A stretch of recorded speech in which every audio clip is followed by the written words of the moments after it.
ప్రార్థన చేసుకుందాం. పరలోకమందున్నటువంటి తండ్రి, సజీవుడైనటువంటి దేవ, వందనములు స్తోత్రములు చెల్లించుకొనుచున్నాము. నీ యొక్క వాక్యము మా హృదయములకు ఆశీర్వాదకరంగా ఉండని, నీ వాక్యం చేత మమ్మలను దర్శించినప్పుడు మేము మేలు పొందగలగాలి. మా జీవితాల్లోనికి వెలుగు రావాలి. చాలా శ్రేష్టమైనటువంటి నీ వాక్యం అని మేము ఎరుగుదాం అని నిర్లక్ష్యం చేస్తూ ఉన్నాం, నేను కూడా. కాబట్టి దేవా, ఇకనైనా దీని విలువ తెలుసుకొని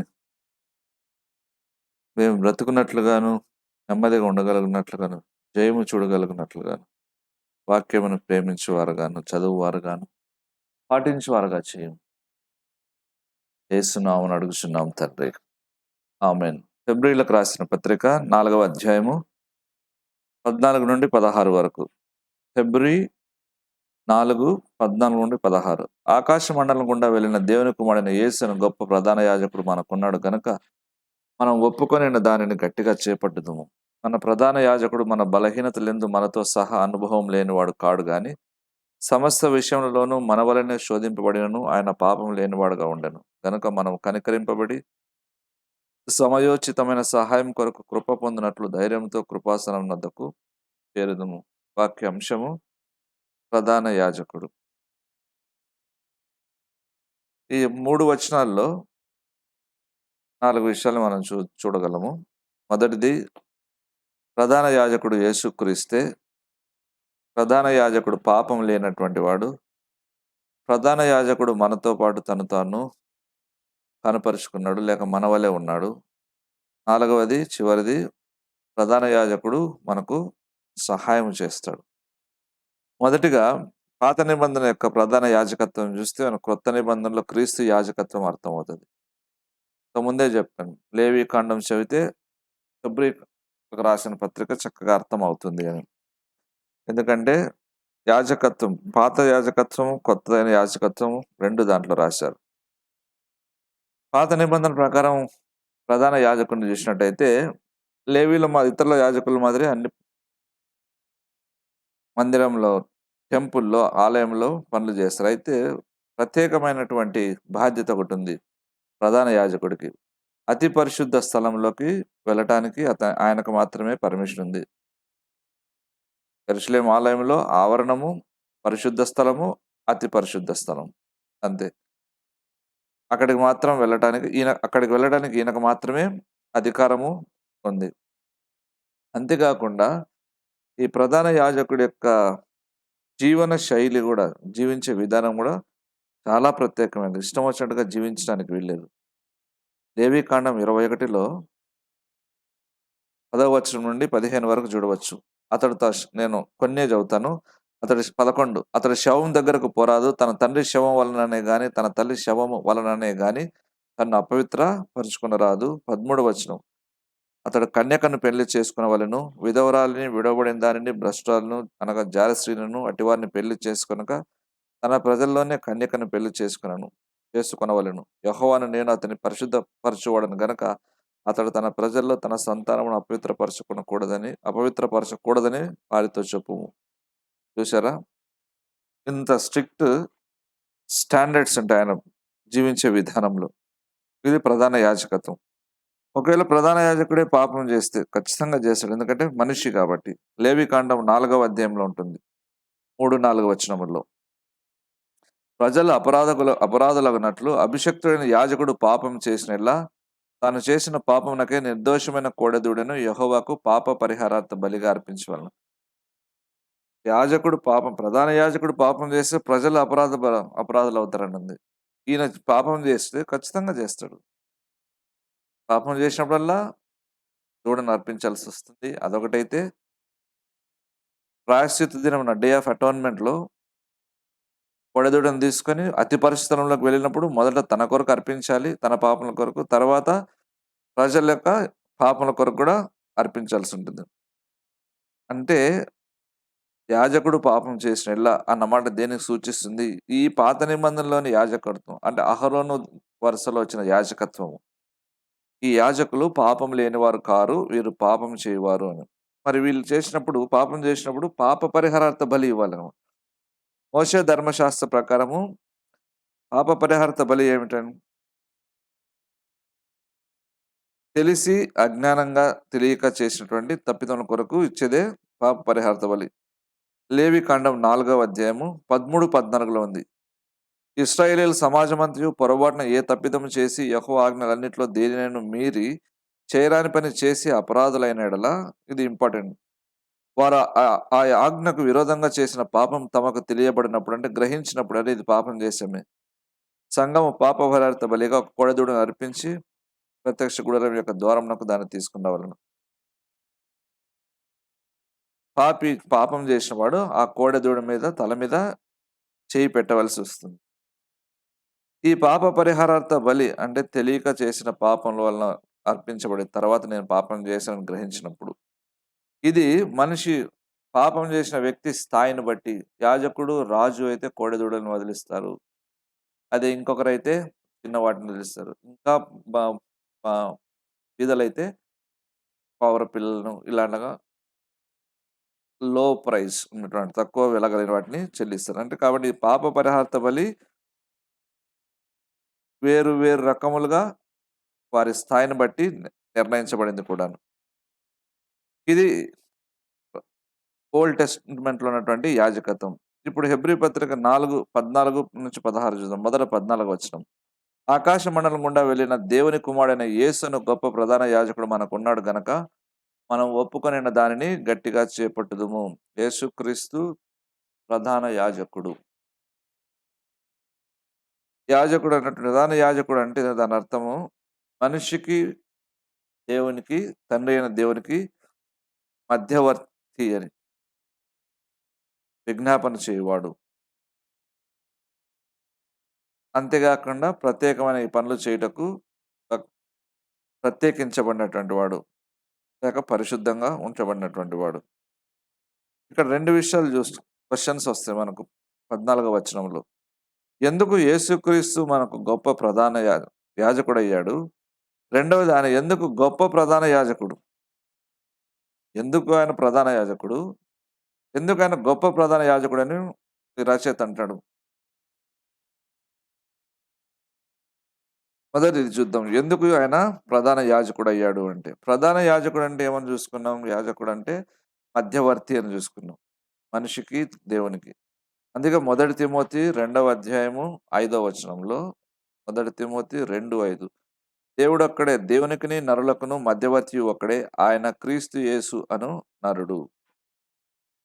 ప్రాథమికంగా యాజకుడు చేయవలసింది మధ్యవర్తిత్వము. ఆ యేసుక్రీస్తు మధ్యవర్తిత్వాన్ని చేశాడు. రెండవది, హెబ్రీయులకు రాసిన పత్రిక 5వ అధ్యాయము 1వ వచనంలో ఉంది. హెబ్రీ 5:1 ప్రతి ప్రధాన యాజకుడును మనుషుల్లో నుండి ఏర్పరచబడిన వాడై పాపముల కొరకు అర్పణలను, బలులను అర్పించుటకు, దేవుని విషయమైన కార్యములు జరిగించుటకై మనుషుల నిమిత్తము నియమింపబడెను. ఇక్కడ 2 విషయాలు. ప్రధాన యాజకుడు మనుషుల్లో నుండి ఏర్పరచబడ్డాడు. చివరి లైన్‌లో మనుషుల నిమిత్తము ఏర్పరచబడ్డాడు. అంటే ప్రధాన యాజకుడు మానవుడు, మానవుల కొరకు నియమించబడ్డాడు. అందుకే యేసుక్రీస్తు అను నరుడు అని 1 తిమోతి 2:5లో ఉంది. ఈయన నరుడు, ఈయన నరులకు దేవుడికి మధ్యవర్తి అని. అంటే మనుషులలో నుండి ఏర్పరచబడ్డాడు. మనుషుల కొరకు ఈయన ఏర్పరచబడ్డాడు. అందుకే యేసుక్రీస్తును ప్రధాన యాజకుడుగా ఏర్పరచుకున్నాడు. ఇందు నిమిత్తమే క్రీస్తు దేవుడు, మానవుడు అని చెప్పబడింది. Dual nature. ఇది దాంట్లో ఉన్నటువంటి మర్మం. మరి ప్రధాన యాజకుడు గొప్ప ప్రధాన యాజకుడు అని ఎందుకు చెప్తున్నాడు? ఆకాశ మండలం గుండా వెళ్ళిన దేవుని కుమారుడైన యేసు అని గొప్ప ప్రధాన యాజకుడు మనకున్నాడు. రచయిత గొప్ప ప్రధాన యాజకుడు అంటున్నాడు. ఇక్కడ పౌలు ఈ మాట, పౌలు కాదు కానీ రచయిత పౌలు అని చెప్పడానికి కూడా లేదను. చాలామంది విభేదిస్తున్నారు రచయిత ఎవరని, ఎందుకంటే చెప్పబడలేదు కాబట్టి. ఈ ఉత్తరము హెబ్రీయులకు రాసింది, అంటే యూదులకు రాసింది అనేటువంటిది మాత్రం ఖచ్చితంగా తెలిసింది. అంటే రక్షణ పొందినటువంటి వారు కూడా దీంట్లో ఉన్నారు. ఈ రక్షణ పొందినటువంటి యూదులు నీరో చక్రవర్తి టైంలో బాగా హింసించబడ్డారు. అప్పుడు వాళ్ళకి ఆలోచన వచ్చింది, యూదా క్రైస్తవులను హింసించాడు, నీరో చంపేశాడు. యూదా మతాన్ని వదిలి క్రైస్తవులకు రావటం మనము శ్రమ పడుతున్నామా అని వారు వెనక్కి వెళ్ళిపోవడం స్టార్ట్ చేశారు. కాబట్టి రచయిత ఇంతగా మనం ఒప్పుకునే దాన్ని గట్టిగా చేపట్టుదాము అంటే క్రీస్తు రక్షకుడు, మెస్సీ అనే రక్షకుడు అని ఒప్పుకున్నాం కదా, దీని దీనికే మనం స్టిక్ అయి ఉందాం, మళ్ళా వెనక్కి వెళ్ళడానికి వీల్లేదు అని. తర్వాత ఆ విశ్వాసాన్ని కాపాడుకుందాం, ఎందుకంటే మన యాజకుడు గొప్పవాడు. వీళ్ళకు యూదులకు మందిరంలో ప్రధాన యాజకుడు ఒక మనిషి తమ కళ్ళ ముందు కనపడుతూ ఉంటాడు. అయితే యేసుక్రీస్తు వీళ్ళ కళ్ళ ముందు లేడు. అందుకే రచయిత ఆకాశ మండలం గుండా వెళ్ళిన దేవుని కుమారుడైన యేసు అని గొప్ప ప్రధాన యాజకుడు. అంటే ఆకాశంలో వెళ్ళాడు, మన దగ్గర లేడు, కానీ ఆయన గొప్ప ప్రధాన యాజకుడు. హెబ్రీ పత్రిక అంతా కూడా యేసుక్రీస్తు ప్రధాన యాజకుడు అని చెప్పబడింది. ఆయన గొప్పతనం వివరించబడింది. ఎందుకంటే యూదులను కన్విన్స్ చేయడానికి. అదే రీజన్. అదొక రీజన్. ఎందుకు ఆయన గొప్ప ప్రధాన యాజకుడు అనడానికి మొదటి కారణం చూసుకుందాం. యేసుక్రీస్తు ఆకాశ మండలం గుండా వెళ్ళాడు అనుంది. అయితే అహరోను వారి క్రమంలో యాజకులు వారు ఆవరణం దాటి, పరిశుద్ధ స్థలం దాటి అతి పరిశుద్ధ స్థలంలోనికి వెళ్ళాడు. అంటే వాస్తవానికి సాదృశ్యమైన వాటిలో వాళ్ళు జీవిస్తున్నారు. అంటే అతి పరిశుద్ధ స్థలం పరలోకంలో ఉంది. ఆ అతి పరిశుద్ధ స్థలానికి ఫిగరేటివ్ ఈజ్ టాబర్నకల్. అంటే సాదృశ్యం, ఉదాహరణ, వాస్తవం కానిది. కాబట్టి వాస్తవం కాని దానిని సాదృశ్యంగా ఉన్నటువంటి వాటిలో అహరోను యాజకత్వం జరిగించిన వారు వెళ్ళాల్సి వచ్చారు. అయితే యేసుక్రీస్తు గురించి చెప్పబడినప్పుడు ఆకాశ మండలం గుండా వెళ్ళి అన్నాడు. అంటే ఆకాశ మండలం గుండా వెళ్ళి తండ్రి యొద్దకు రీచ్ అయ్యాడు, అతి పరిశుద్ధులకు రీచ్ అయ్యాడు. రెండవ కారణం చూద్దాం, ఎందుకు ఆయన గొప్ప ప్రధాన యాజకుడని. అహరోను యాజకత్వంలో యాజకులు కోడల యొక్క రక్తమును తీసుకొని అతి పరిశుద్ధ స్థలంలోనికి ప్రవేశించి తమ కొరకు, ప్రజల కొరకు, విమోచన కొరకు వారు ప్రార్థన చేయాలి, బలి అర్పించాలి. అయితే యేసు ప్రభు కృపాసింహాసనాన్ని ఎలాగా సమీపించాడు? తన రక్తం తీసుకొని కృపాసింహాసనం ఎదుగు వెళ్ళాడు. ఎక్కడ? తన తండ్రి అయిన దేవుడు ఉన్నాడు కాబట్టి. జాగ్రత్తగా వినండి, కదా డీప్ ఉంటది అది. అంటే ఈ ప్రధాన యాజకుడు యేసుక్రీస్తు ప్రధాన యాజకుడే కాదు, మనల్ని విమోచించడానికి బలి అయినటువంటి గొర్రెపిల్ల కూడా. 2 ఇమిడి ఉన్నాయి దీంట్లో. యాజకత్వం ఉంది, బలి కూడా ఉంది. కాబట్టి తన సొంత రక్తమునే తీసుకొని తండ్రి యొద్దకు వెళ్ళాడు. అంటే కరుణాపీఠం యొద్దకు వెళ్ళాడు. మందసం దగ్గర కరుణాపీఠం ఉంటది. అందుకే హెబ్రీ పత్రికలో ఉంటాడు, కరుణాపీఠం కాదు, కృపాసింహాసనం. మనము ధైర్యముగా కృపాసింహాసనం సమీపిస్తామని. కారణం ఏమిటి? క్రీస్తు మరణించాడు. అహరోను వంశం క్రమం మాదిరి మాటి మాటికి బలి అర్పించాల్సిన అవసరం లేదు. ఒక్కసారే తన రక్తం చేత యేసు ప్రభు చేసి ముగించాడు విమోచనను. 2:17 చూద్దాం. హెబ్రీ పత్రిక 2:17. కావున ప్రజలు ఈ యొక్క ప్రధాన యాజకుడు, గొప్ప ప్రధాన యాజకుడి యొక్క లక్షణాలు. మొదటిది 2:17. కావున ప్రజల పాపమునకు పరిహారం కలుగజేయుటకై దేవుని సంబంధమైన కార్యములలో కనికరమును నమ్మకమును గల ప్రధాన యాజకుడు నిమిత్తము అన్ని విషయములలో ఆయన తన సహోదరుల వంటి వాడు కావలసి వచ్చెను. ఏమిటి క్వాలిటీ ఇక్కడ? కనికరము, నమ్మకత్వం. ఈ యొక్క పాత నిబంధనలో యాజకుడు కూడా తాను కూడా బలహీనుడే అని కాబట్టి పాపం చేసిన వారి విషయంలో ఓ సహించగలిగాడు అనమాట. అంటే జాలికరణ చూపించగలడు. ఎందుకంటే నేను బలహీనుడిని, పాపం చేసేవారు బలహీనులు. కాబట్టి ఈ యొక్క అహరోను యాజకత్వంలో కూడా క్వాలిటీ ఉంది. క్రీస్తు కదా గొప్ప క్వాలిటీ చూపించారు. హెబ్రీ పత్రిక 7వ అధ్యాయంలో ఇక్కడ చాలా క్వాలిటీస్ ఉన్నాయి. 24 నుండి 28. హెబ్రీ పత్రిక 7, 24 నుండి 28 వచనాలు. 24 చూద్దాం. ఈయన నిరంతరము ఉన్నవాడు కనుక మార్పు లేని యాజకత్వం కలిగిన వాడాయను. పాత నిబంధన లేవి కాండానికి హెబ్రీ పత్రికలో ఈ వాక్యాలకు టెరిఫిక్ కనెక్షన్ ఉంటుంది. ఈయన నిరంతరము ఉన్నవాడు కనుక మార్పు లేని యాజకత్వం కలిగిన వాడని. సో నిరంతరము గ్రీక్ వర్డ్లో నిరంతరం అన్నదాన్ని చూసినట్టయితే రక్షకుడు అయినటువంటి యేసుక్రీస్తు యొక్క మెస్సీ అయిన యేసుక్రీస్తు యొక్క యాజకత్వం చెప్పబడిందనమాట. అంటే ఈయన చేసే యాజకత్వము ఇతరులు వచ్చి తీసుకోవడానికి వీలు లేని యాజకత్వం అండి. ఆ పరిచర్య ఇది. ఇతరులకు ఇవ్వడానికి గూడా వీలు లేని పరిచర్య. చూడండి ఈ పదాల యొక్క అర్థం గ్రీక్‌లో మాత్రం కరెక్ట్ ఉంది. గ్రీక్ వర్డ్‌లో మాత్రం ప్రాపర్ మీనింగ్స్ ఇచ్చాడు. ఆ! ఈ ప్రధాన యాజకత్వము ఏమిటి? ఇతరులెవ్వరు చేయడానికి రాలేనటువంటిది ఒకటి. అలాగే ఈ పరిచర్య ఇతరులకు ఇవ్వగలిగినది కూడా కాదు. అంటే నిరంతరము మార్పు లేకుండా యాజకత్వం చేసే పరిచర్య ఇతరులు తీసుకోలేరు. ఎందుకంటే పాత నిబంధన పరిచర్య ఎలాంటిదంటే మాటి మాటికి పాపం చేసినప్పుడల్లా వెళ్లి అర్పించాలి. కాబట్టి యాజకులు మారుతున్నారు. వాడు చనిపోతాడు. ఇంకొక యాజకుడొస్తాడు. వాడు చనిపోతాడు. ఇంకొక యాజకుడొస్తాడు. ఇది అయితే క్రీస్తుది మార్పు లేదు. ఆయనొక్కడే నిరంతరం కాబట్టి ఇతరులకిచ్చేది కాదు. ఇతరులు చేయగలిగింది కూడా కాదు. అలాగే 25వ వచనం చూద్దాం. ఈయన తన ద్వారా దేవుని యొద్దకు వచ్చి వారి పక్షమున విజ్ఞాపన చేయుటకు నిరంతరం జీవించున్నాడు. ఇంటర్సెషన్. ఇక్కడ ఈ పదానికి ఏమని రాశారంటే గ్రీక్‌లో అర్థము విజ్ఞాపన ఒకటే కాదు, ఇంటర్వెన్షన్ అన్నాడు. అంటే యేసుక్రీస్తు ఇది చాలా ధైర్యం ఇచ్చేటువంటి మాట. యేసుక్రీస్తు నేను పాపం చేస్తే నా కొరకు విజ్ఞాపన చేయడం కాదంట, కల్పించుకుంటాడంట. అడ్డం వచ్చేస్తాడు తండ్రికి నాకు. అడ్డం వచ్చేసి "నువ్వు ఎలా శిక్షిస్తావు నా కుమారుడిని? నేను అతని కొరకు మరణించా కదా! అవును పొరపాటు చేశాడు. అతనికి బలహీనత ఉంది. క్షమించలేవా?" అది కల్పించుకోవటం, అడ్డుపడడం. కొట్టడానికి ఎవరన్నా అడ్డుపడతారు చూసారా? అంటే దేవుడు మనల్ని కొట్టడం కాదు ఉద్దేశ్యము. ఆ విధమైనది. It is not only an intercession but it speaks about intervention. చూడండి. ఇప్పుడు చూడండి క్రైస్తవులైనటువంటి మన కళ్ళు తెరవబడకపోతే మనం ఇంకా దౌర్భాగ్యులం.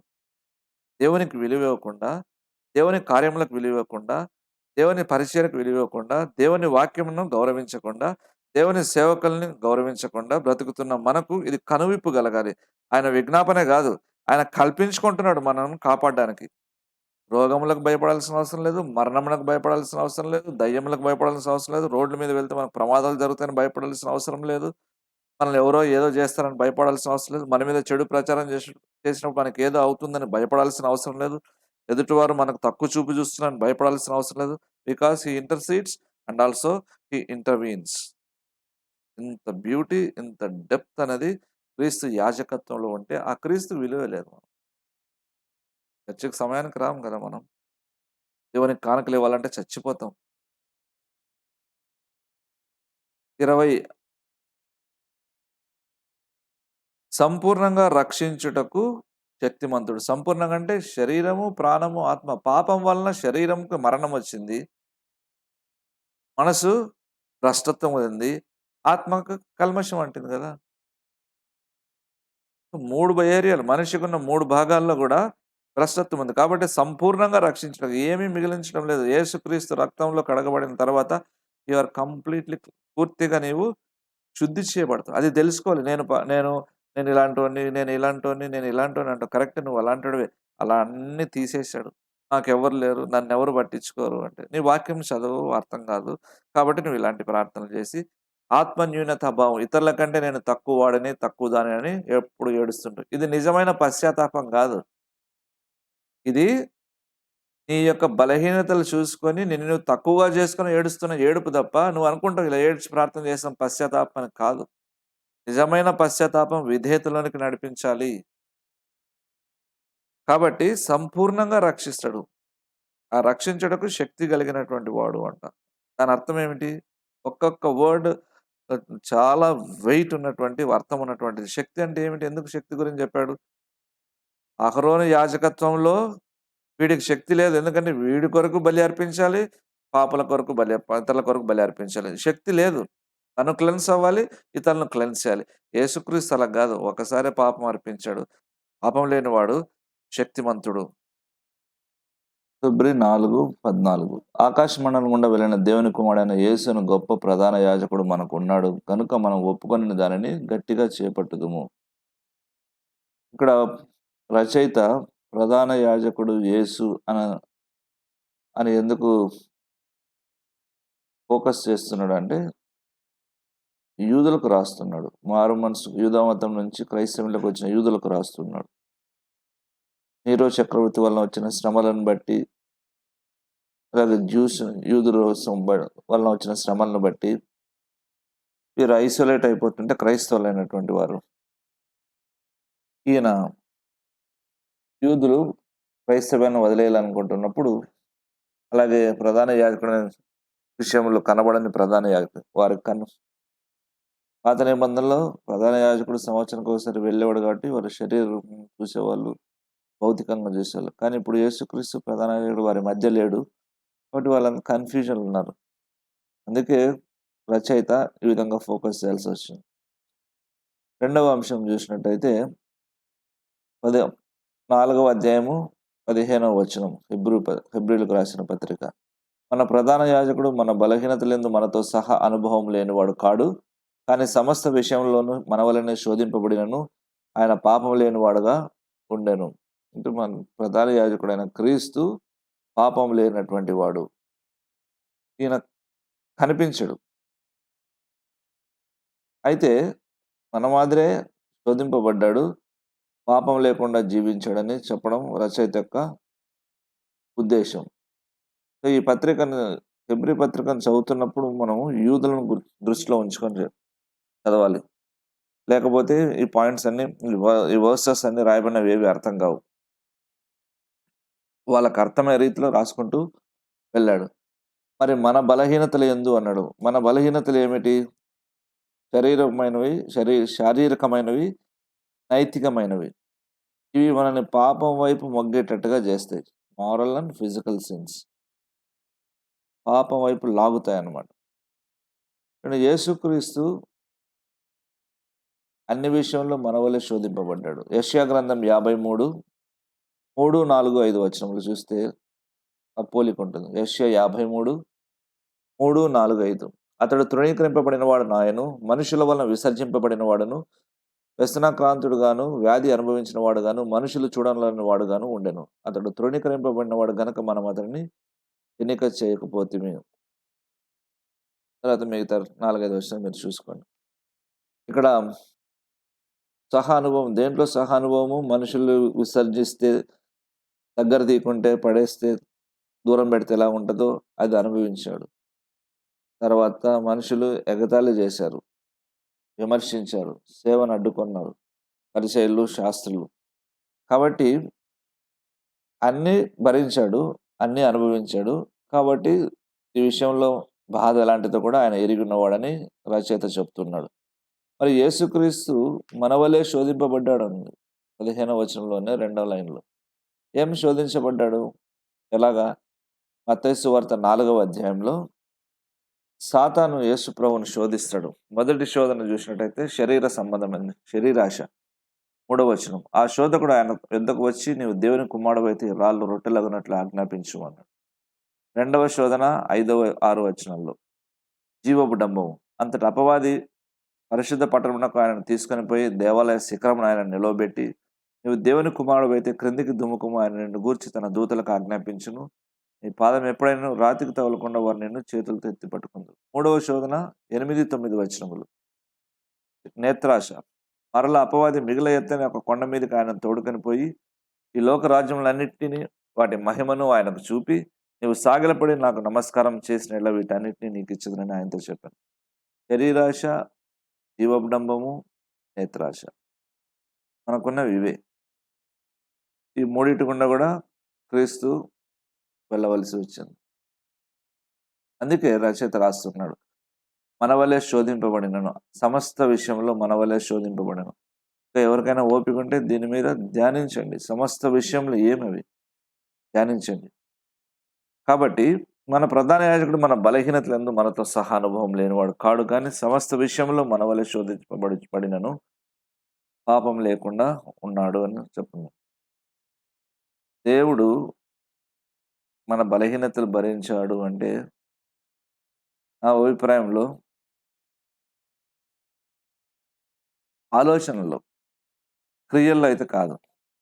క్రియలకు వచ్చేసరికి మళ్ళీ పాపంలోకి వస్తుంది. అంటే ఆలోచనలో పాపం లేదని కాదు దాని ఉద్దేశము. ఆయన ఆలోచనలలో కూడా పాపం చేయకుండా ఉన్నాడు, బట్ దాడైతే జరిగింది. ఒక రచయిత చాలా చక్కగా రాశాడు, యేసుక్రీస్తు పాపం లేనివాడే, కానీ కుండా ఆయన ఉండలేదు. ఉదాహరణ చెప్పాడు. ఏమనంటే, ఒక రాజ్యాన్ని ప్రపంచంలో ఎవ్వరు జయించలేరనుకో. జయించలేకపోయినంత మాత్రాన దాని మీద దాడి చేయకుండా అయితే ఉండరు గదా! అదే ఆయన చెప్తూ వచ్చాడు. బాక్సింగ్ ఛాంపియన్ ఉన్నాడు. మైక్ టైసన్ ఉండేవాడు. వాడినెవరు జయించలేకపోయేవారు. కానీ వాడితో అయితే పోటీ పడేవాళ్ళు. దాడి చేసేవాళ్ళు. అంటే వ్యతిరేకత అనేదైతే ఉంది. అపోజిషన్ అయితే ఉంది. జయం అయితే లేదు. సేమ్ థింగ్ యేసుక్రీస్తుకు కూడా పాపం యొక్క దాడి ఉంది. శోధన యొక్క దాడి ఉంది గానీ, శోధన ఆయనను జయించలేకపోయేది. కాబట్టి క్రీస్తును పాపం లేనివాడుగా ఉన్నాడు అన్నాడు. సిన్‌లెస్‌నెస్ ఆఫ్ క్రైస్ట్. పాపరహితమైన క్రైస్తవత్వం. ఏమిటంటే ఇంపెకబిలిటీ అంటారు థియాలజీలో. ఏమిట్రా అంటే ఆహ్, పాపము చేయలేనటువంటి స్థితి అని. అది. Inability to sin. పాపం ముందుంచినా పాపం చేయలేని స్వభావం. ఇంకొకాయన ఇంకొక థియోలాజియన్ ఏమంటాడంటే, దైవ స్వభావము మానవ స్వభావాన్ని డామినేట్ చేసింది కాబట్టి, క్రీస్తు పాపము చేయడం అసాధ్యమైంది అని రాస్తాడు. క్రీస్తులో ఉన్నటువంటి దైవ స్వభావము, ఆయనలో ఉన్నటువంటి ఇంకొక భాగమైన మానవ స్వభావాన్ని కంట్రోల్ చేసింది, లేక డామినేట్ చేసింది కాబట్టి, క్రీస్తు పాపం చేయకుండా ఉన్నాడు అని. కార్ల్ బార్త్ అని ఫేమస్ థియోలాజియన్ ఆయన. ఆయన ఏమంటాడంటే, యేసుక్రీస్తుకు పాపం చేయకుండా ఉండడానికి కారణం దేవుని యొక్క కృప అంట. అంటే ఆ కృప ఆయనను బలపరిచింది. శోధనలకు, సిలువకు, మరణమునకు, పరిచర్యలకు కూడా తండ్రిని ఘనపరిచే రీతిగానే స్పందన ఉండిందంట క్రీస్తు స్వభావం. దేవుని కృప ఆయనను బలపరచడాన్ని బట్టి శోధనకు, సిలువ మరణములకు, పరిచర్యలో కూడాను తండ్రిని ఘనపరిచే రీతిలోనే స్పందన ఉండింది అని రాశాడు. కరెక్టే. హెబ్రీ పత్రిక 7వ అధ్యాయము 26వ వచనం చూడండి. 7:27 పవిత్రుడును, నిర్దోషియు, నిష్కల్మషుడును, పాపులలో చేరక ప్రత్యేకంగా ఉన్నవాడును, ఆకాశ మండలం కంటే మిక్కిలి హెచ్చైన వాడునైన ఇట్టి ప్రధాన యాజకుడు మనకు సరిపోయిన వాడు, లేక తగినవాడు అంట. చక్కగా చెప్తున్నాడు. జాన్ మెకార్థర్ బ్యూటిఫుల్‌గా రాశాడు దీనికి వ్యాఖ్యానం. పవిత్రుడు అన్నాడు. యేసుక్రీస్తు పవిత్రుడు. పవిత్రత ఎలాగ చూసాడు? తన తండ్రితో ఉన్నటువంటి సంబంధ విషయంలో he is Holi in his relationship to God. తన తండ్రితో అయిన దేవునితో సంబంధము కలిగి ఉండే విషయంలో పరిశుద్ధుడు అన్నాడు. కాబట్టి అది ఎక్కడ రాయబడింది? మార్కు సువార్త 1:24 చూసినట్టయితే, వాడు నజరేయుడగు యేసు మాతో నీకేమి పని? మమ్మల్ని నశింపజేయుటకు వచ్చితివా అన్నాడు. దయ్యములు మాట్లాడుతున్నాయి. నీవు దేవుని పరిశుద్ధుడవు అని కేకలు వేశాను. ఇంకా మత్తయి సువార్త 3:17లో కూడా చక్కగా ఇవన్నీ రాయబడినాయి. మత్తయి సువార్త 3:17 చూద్దాం.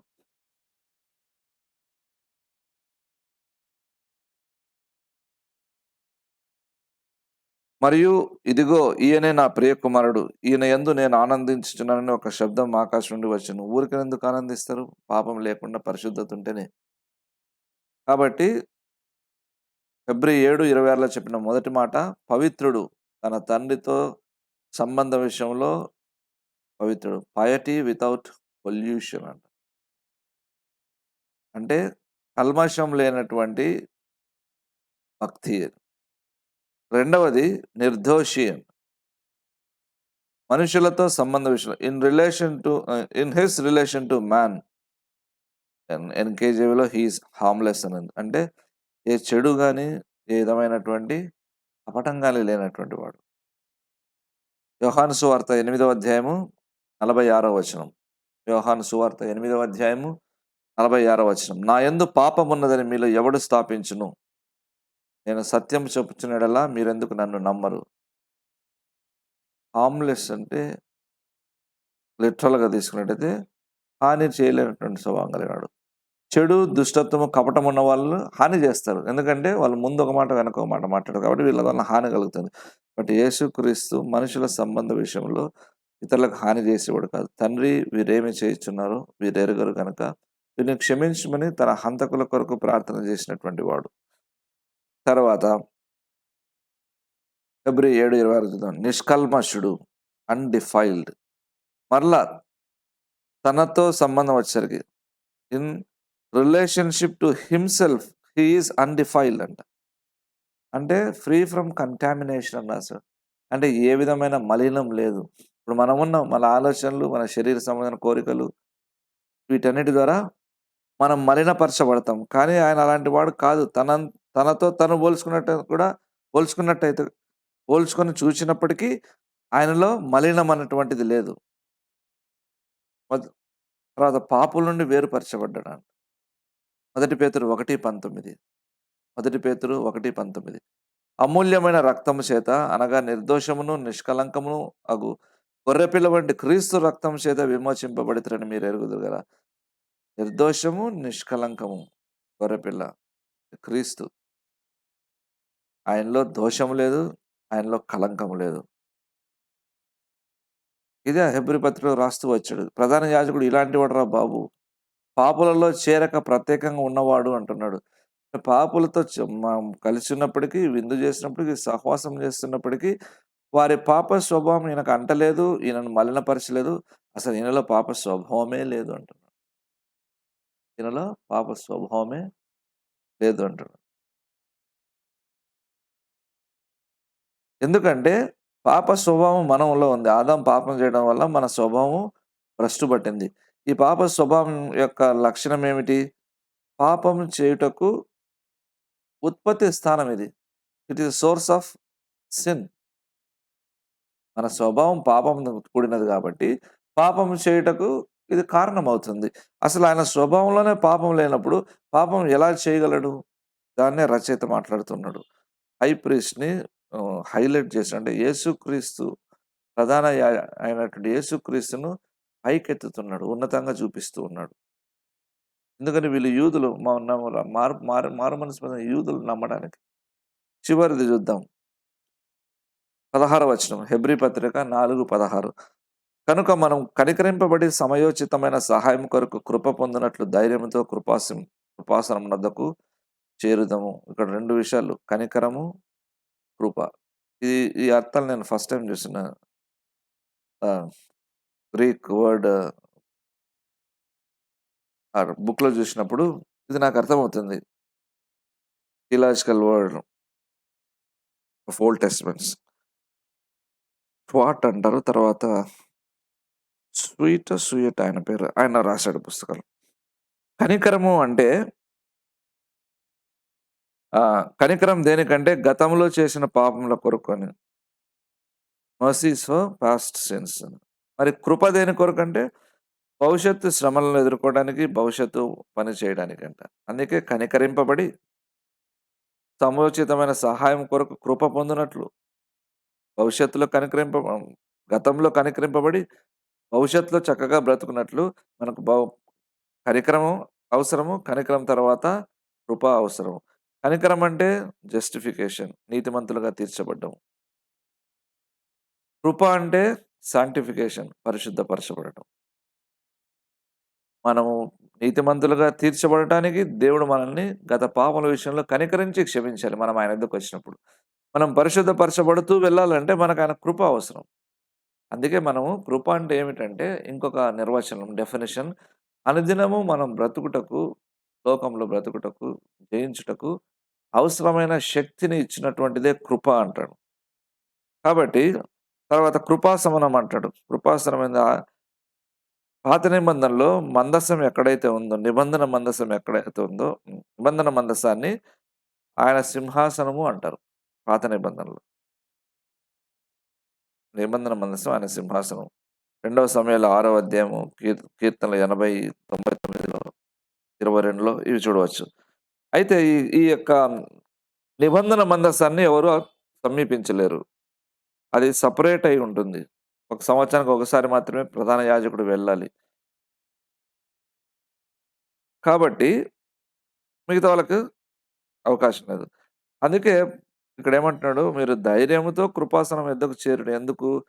యేసుక్రీస్తు మరణం వలన మీకు ఆ యొక్క మార్గం ఏర్పడింది అని. హెబ్రీ పత్రిక 10వ అధ్యాయము ముగించేస్తాను. 19, 20, 21, 22.